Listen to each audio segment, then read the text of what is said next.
Ago, the Senate holding two votes on two different ways out of this stalemate. One with border wall money, one without. Both failed. Yet the bill without funding for the wall garnered two more votes overall, with 6 Republican senators breaking from President Trump. And as the federal government continues to inflict this pain on its own citizens, all because of President Trump's demand for a border wall, the message from the Trump administration and Trump re-election campaign has not really recently seemed to be one of sympathy for the furloughed workers. It's been this. There are some federal workers who are going to homeless shelters to get food. Well, I know they are, and I don't really quite understand why. The 30 days of pay that some people will be out, there's no real reason why they shouldn't be able to get a loan against it. This is so much bigger than any one person. It is a little bit of pain, but it's going to be for the future of our country. Go get a loan. Just a little bit of pain. Commerce Secretary Wilbur Ross and senior advisor to the Trump campaign, Laura Trump, are now trying to clarify that they are indeed sympathetic to the plight of the 800,000 unpaid federal workers, not to mention federal contractors who won't see back pay, and all of those who depend upon all of them for their own businesses, cab drivers, lunch truck workers, and on and on. Still, to many of those suffering, those comments assuredly today sounded a bit Marie Antoinette-esque, particularly given that tomorrow will mark the second pay stub that will read 0.00, a full month of no pay. CNN's Abby Phillips starts off our coverage from the White House. Accusations of tone deafness today as Commerce Secretary Wilbur Ross wonders out loud why furloughed federal workers are relying on food banks to make ends meet. I know they are, and I don't really quite understand why, because as I mentioned before, the obligations that they would undertake, say a borrowing from a bank or a credit union, are in effect federally guaranteed. So the 30 days of pay that some people will be out, there's no real reason why they shouldn't be able to get a loan against it. Ross, who is estimated to be worth $700 million, seemingly out of touch with workers who will soon have missed 2 paychecks. But after several hours of scrutiny on social media and cable TV, Ross tried to clean it up. All I was trying to do is make sure that they're aware that there are possible other things that could help somewhat mitigate their problems. His comments coming after this from the president's daughter-in-law and campaign advisor, Laura Trump, talking about the impacted federal workers. It's not fair to you, and we all get that, but this is so much bigger than any one person. It is a little bit of pain, but it's going to be for the future of our country. Democrats pounced on the seemingly tone-deaf comments. Many of these federal employees live paycheck to paycheck. Secretary Ross, they just can't call their stockbroker and ask them to sell some of their shares. They need that paycheck. I don't know, is this the let them eat cake kind of attitude? Meantime, in a late-night tweet, Trump backing down from his latest conflict with House Speaker Nancy Pelosi, tweeting that he would not seek to deliver the State of the Union address at another location after Pelosi pulled her invitation to do the address in the House chamber, citing the shutdown. White House aides brainstormed alternative venues for the speech for days, but none appealed to the president. Pelosi taking note of Trump's uncharacteristic retreat. Thank you for recognizing that it's inappropriate to have a State of the Union address. Now that both Senate proposals have failed on the Senate floor, there are some signs that talks may be resuming. Senator Chuck Schumer, the minority leader in the Senate, just walked into Mitch McConnell's office on the Hill to talk about the path forward. And we are learning that White House aides are considering convening yet another meeting of what they're calling the Gang of Eight here, the leaders on both sides in the House and the Senate, Democrats and Republicans, to come back to the White House. That might be their first meeting in over 2 weeks since President Trump had that infamous Situation Room meeting that he stormed out of. Jake. Yeah, it's incredible. They haven't even spoken, the Democratic leaders, with the president in more than 2 weeks. Abby Phillip, thank you so much. I want to play another part. It's not getting as much attention from that Wilbur Ross interview on CNBC. This is about the 800,000 federal employees who have not been paid. As of tomorrow, it will be a full month of not being paid. Take a listen. Put it in perspective. you're talking about 800,000 workers. And while I feel sorry for the individuals that have hardship cases, 800,000 workers, if they never got their pay, which is not the case, they will eventually get it. But if they never got it, you're talking about 1/3% on our GDP.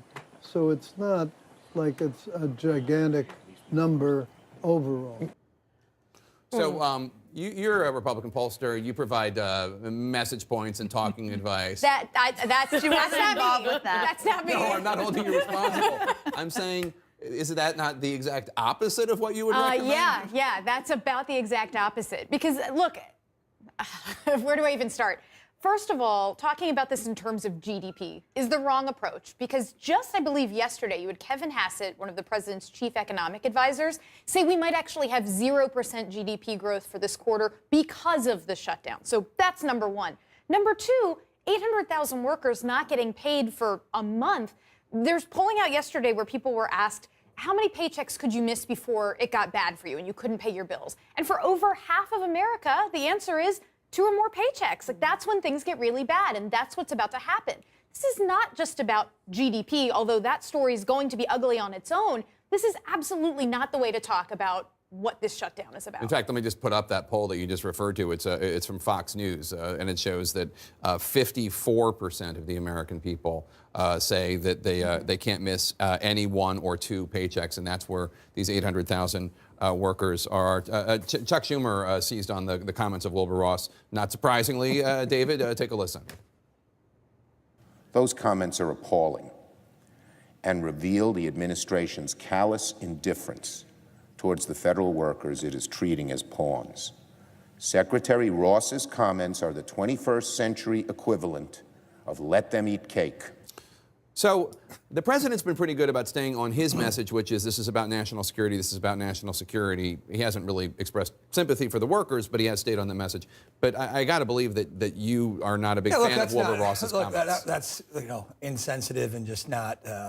And he went back out and tried to clean it up. Look, everyone around this table has worked for people or been in situations where their boss has gone out and said something they need to walk back. You need to walk that back. Look, what is being overlooked, I think, though, is a vote that took place in the House yesterday where on a rule, right, if you're in the minority, there's not many ways you can bring things up, but the Republicans put forth a bill yesterday under a rule where the government wouldn't reopen, but all the federal workers would receive their paycheck for January.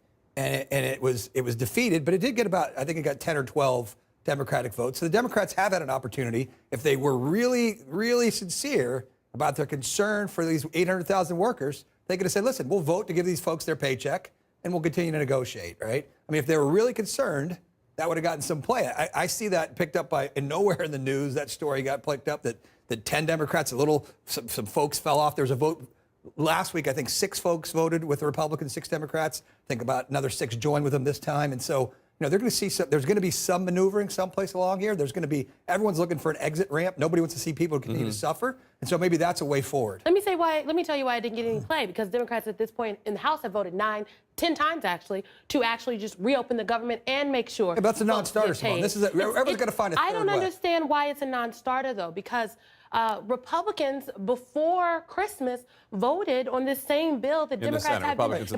Republicans in the Senate. And so when the House brought up this same bill, the only reason, if we just all want to be honest, the only reason Republicans are not going along with these bills that they previously, at least in the Senate, voted for, is because Donald Trump has signaled he won't sign them. Right. But Congress, guess what? That's written. There's a fail-safe for this. If the president won't sign something, and if everyone believes the government should be open, then pass something that's veto-proof and get the government back. And in fact, the Democratic bill in the Senate got 2 more votes than the Republican bill, and 6 Republicans broke and voted with the Democrats on that. How does this end, do you think? I mean, you've been through shutdowns, but not any this long. Well, how it typically ends is that we vote, or Democrats and Republicans vote on a clean CR, and they agree to negotiate about other issues. I think that's what Democrats have been proposing for some time.